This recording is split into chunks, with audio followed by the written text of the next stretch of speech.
Alors, avant-dernière vidéo sur ces acides bases. Donc, l'exercice 52. On demande le pourcentage d'ionisation dans chacune des solutions suivantes.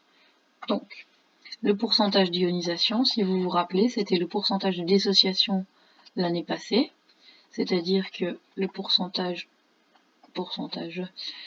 de dissociation, ça correspond à ce qui a disparu sur ce qui aurait pu disparaître. Donc c'est la quantité d'alpha qui disparaît sur la quantité initiale qu'on en avait, le tout fois 100%. Alors, concernant du coup le NH3, donc il faut toujours d'abord savoir si, en général, quand je vous demande un pourcentage d'ionisation, bon, dans ces exercices-là, il y a toujours l'histoire des moyennement forts, mais en général, ça veut dire qu'ils sont faibles. Donc, le NH3, c'est une base, donc plus H2O, ça donne NH4+, plus OH-, donc le pourcentage d'ionisation, c'est en gros combien de NH4+, ou de OH- se sont formés. J'en ai 0,1 à la base, j'en ai alpha qui disparaît, j'ai alpha qui apparaît et alpha qui apparaît.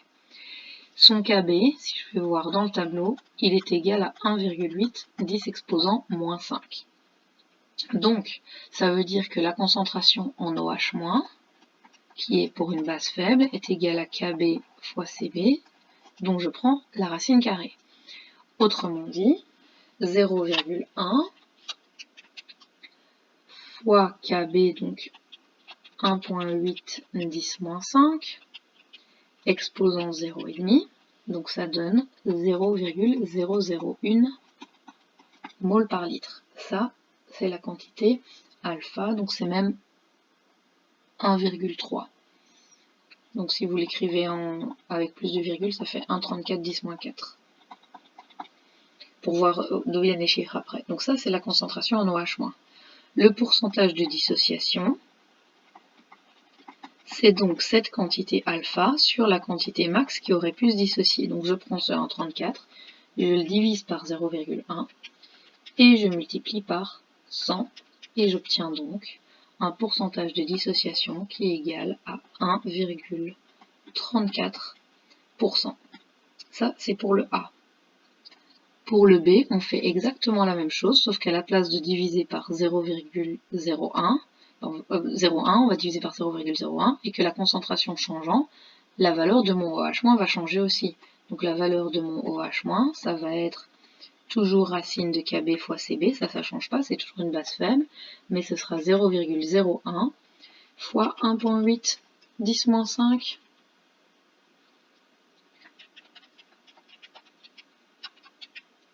euh, 0,1 exposant 1,5, donc ça va nous donner 4,24 10 exposant moins 4, donc le pourcentage d'ionisation va être égal à ça, alpha, divisé par 0,01 fois 100, 4,24%.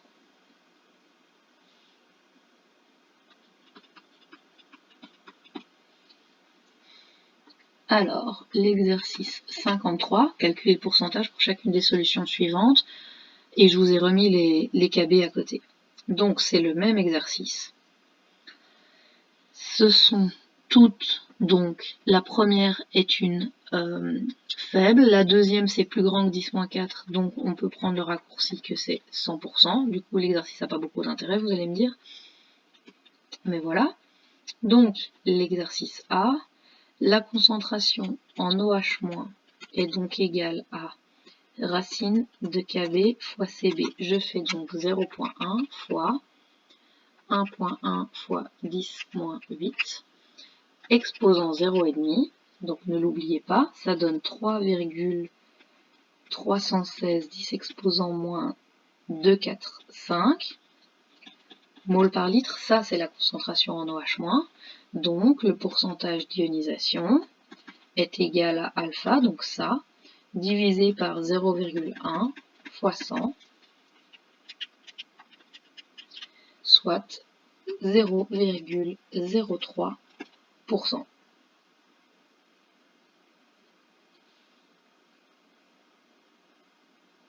Le 55.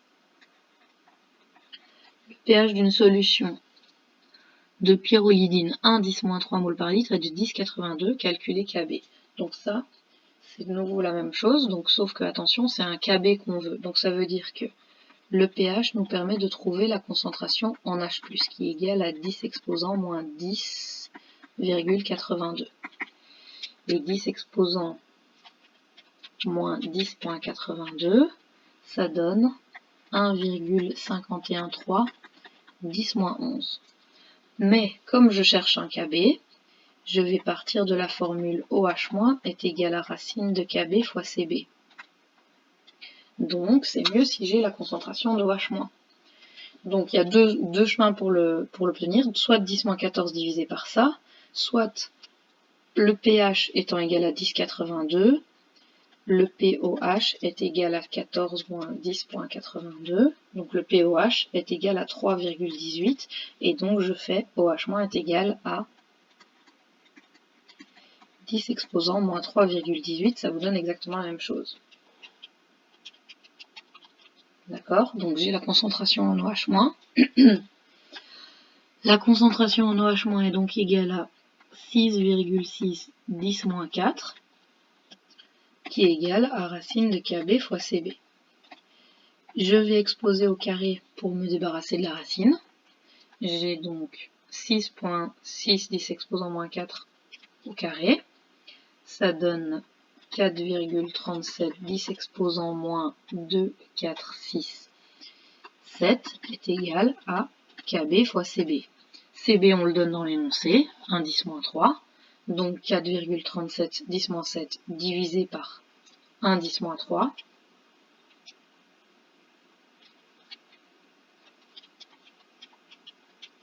Ça donne Kb qui est égal à 4,36 10 exposant moins 4.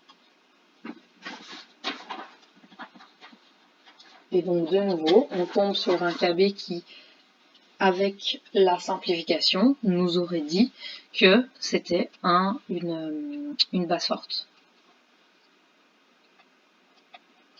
Alors, le 58, en utilisant les valeurs de Ka du tableau que je vous ai remis ici, et en se limitant à la première dissociation, parce que si vous regardez, c'est des acides, des polyacides, calculer le pH d'une solution à 0,1 pour les polyacides suivants. Donc le premier, même chose, si on prend la simplification et le fait que c'est plus grand que 10-4, on a un acide fort, donc H+ est égal à la concentration d'acide de départ, et donc le pH est égal à moins log de 0,1. Ce qui va donner un pH qui est égal à 1. Ça, c'est si on prend la simplification. Alors, pour le deuxième, le K est égal à 4,3 10-7, donc la concentration en H+, est égale à racine de Ka fois Ca. Donc, Ca est égal à 0,1 fois 4,3 10-7, exposant 1,5.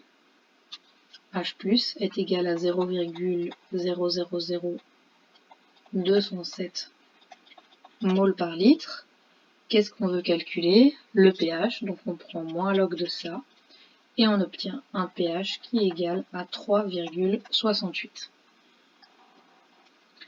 Alors, le 59, calculer H+, OH3,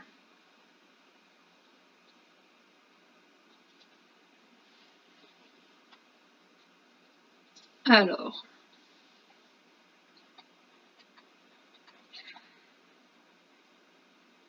on a du H3PO4 qui donne H++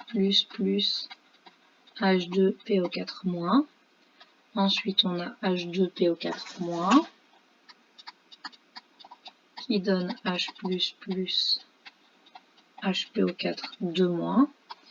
Et enfin, on a HPO4-2- qui va donner H++ PO4-3-. Sa concentration de départ est de 0,1 mol par litre. Donc,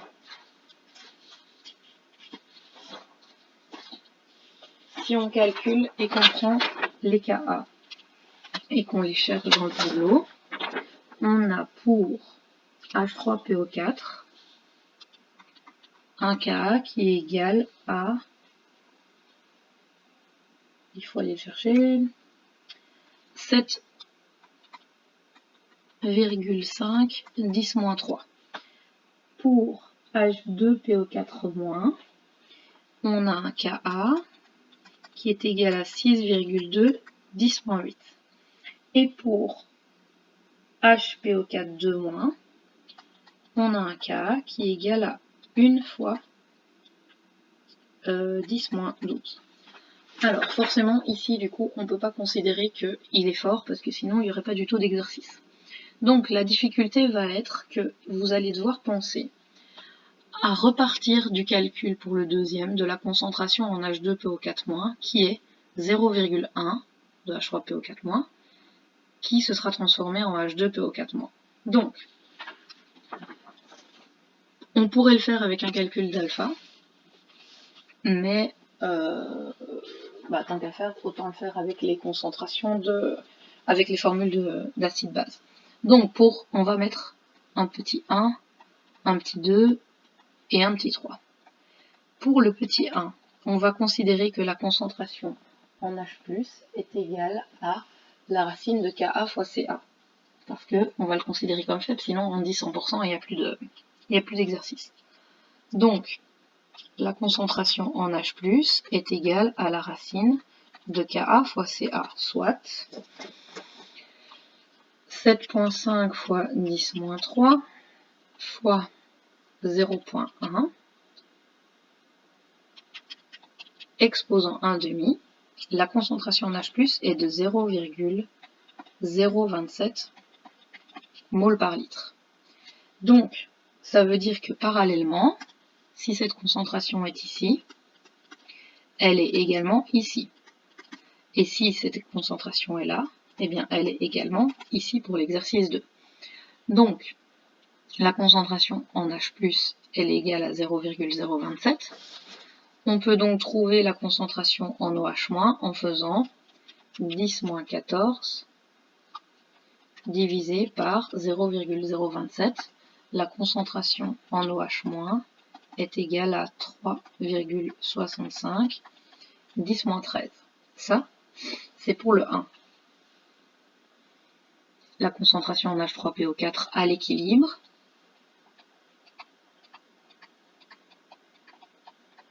est égale à 0,1 moins alpha, donc 0,1 moins 0,027, 0,073 mol par litre. Alors ensuite, pour le 2, c'est la même chose. La concentration en H+ est égale à la racine de Ka fois Ca. Mais la concentration en acide de départ, c'est 0,027. Donc 0,027 fois 6,2 10 exposant moins 8 exposant 0,5.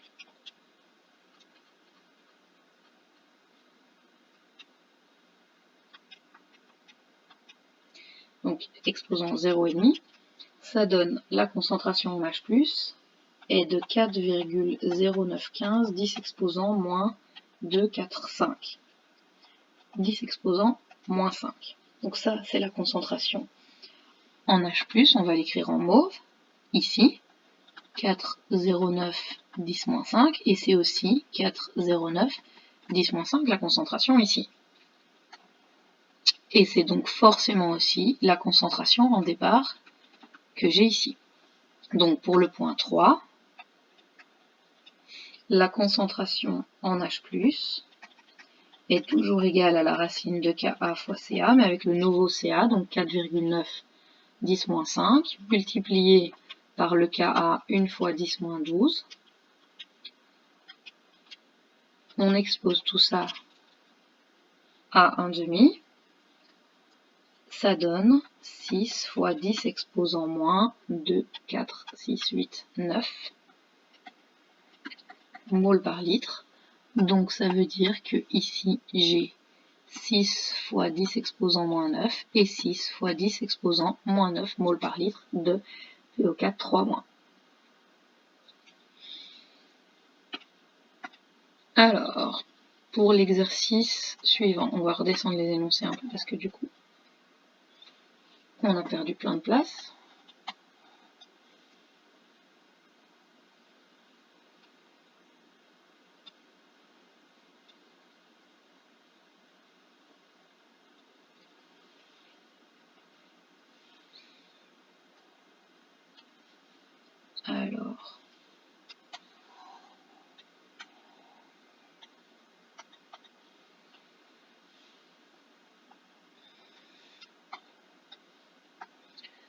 Alors, l'exercice 62.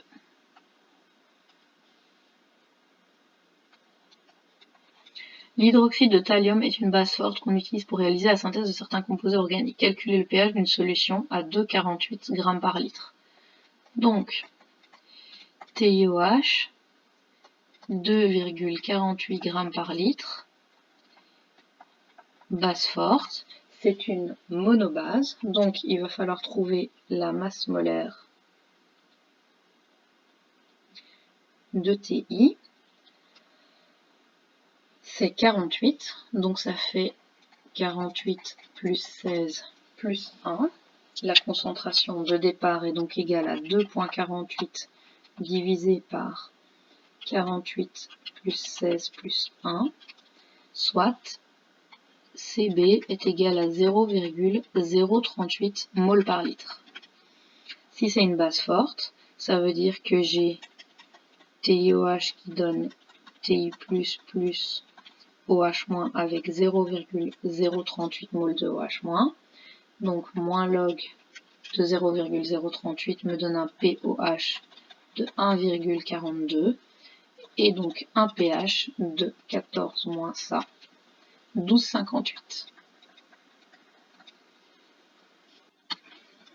Alors l'exercice 63, écrivez la relation qui existe entre le pK et le pKb pour un couple acide-base conjugué. Bon oui, non, mais ça c'est des points de théorie, donc la relation qui existe entre le pK et le pKb, c'est que pK plus pKb est égal à 14 parce que Ka est égal à parce que pK est égal à moins log de Ka et que Kb fois Ka est égal à 10 exposant moins 14 et que quand on passe de ça à ça, on fait moins log et que le logarithme d'un produit devient une somme de logarithmes. Alors, l'exercice 65, on utilise la codéine, un dérivé de la morphine, comme analgésique narcotique ou antitussif. On l'utilisait aussi dans les sirop contre la toux. Aujourd'hui, on doit se la procurer sur ordonnance parce qu'elle crée une accoutumance. On vous donne la formule de la codéine. Donc, C18H21NO3. On vous donne son pKb, donc on peut supposer que c'est une base.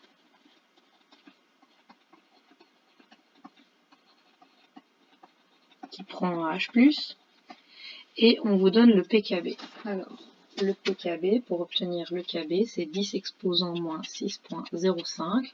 On a donc un Kb qui est égal à 8,91 fois 10 exposant moins 2, 4, 6, 10 exposant moins 7. On a donc une base qui est faible, où la concentration en OH- sera égale à Kb fois Cb, exposant 1,5.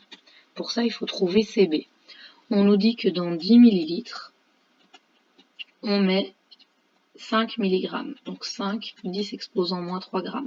On veut une concentration, donc on doit passer dans 1 litre.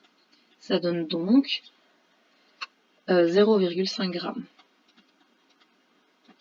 La masse molaire de ça est de 299, donc 0,5 g par litre divisé par 299. Ça donne une concentration molaire en base de 0,0017. Donc la concentration en OH- est égale à cette concentration en base fois 8,91 10-7. C'est égal à 1 fois 10 exposant moins... Non, j'ai oublié de faire le exposant 0,5. Voilà. Donc n'oubliez pas, à chaque fois refaites bien vos calculs 2 fois parce qu'on oublie facilement la racine carrée là. Donc ça donne 3,86 10 exposant moins 5 moles par litre.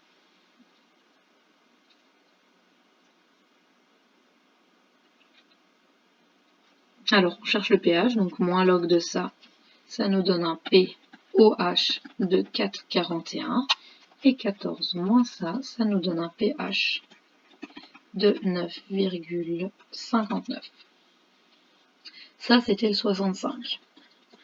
Le 66, et dernier de cette avant-dernière série, l'acide acrylique est un précurseur de nombreux plastiques importants. La valeur du Ka est de 5,6 10-5, ça veut donc bien dire qu'on a affaire à un acide faible. Donc la concentration en H+, sera égale à Ka fois Ca, exposant 1,5. Calculer donc petit a, pH d'une solution où la concentration est égale à 0,1. Donc 5,6 fois 10-5 multiplié par 0,1 exposant 1,5, ça nous donne une concentration en H+ de 0,0236 mol par litre, moins un logarithme de ça. pH est égal à 2,63. Et le B, calculer le pourcentage de dissociation d'une solution à 0,1. Du coup, le pourcentage de dissociation, c'est alpha, donc H+, sur la quantité initiale 0,1 fois 100. Donc c'est égal à 0,00236 divisé par 0,1 fois 100, soit 2,36%.